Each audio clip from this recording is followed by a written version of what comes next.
of those fixed term contracts without annual increment, or what measures are we talking about? Honorable Speaker, the issue of VAT on fuel has been spoken to. But the fact of the matter is that this will affect everybody. And Honorable Speaker, across the world, finance bills are negotiated. Honorable Speaker, in the last parliament, I remember the regime then, the Jubilee regime, wanted to move VAT to 16. And out of negotiations weighing the situation of the economy, we settled out of negotiations at 8%. I would request that, because this is going to affect so many other, the economic issues down there, we at the very worst leave it where it is.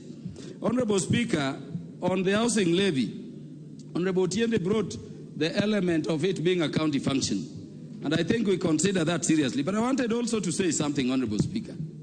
Honorable Speaker, in addition to the fact that this is a county thing, it is not defined clearly how you will benefit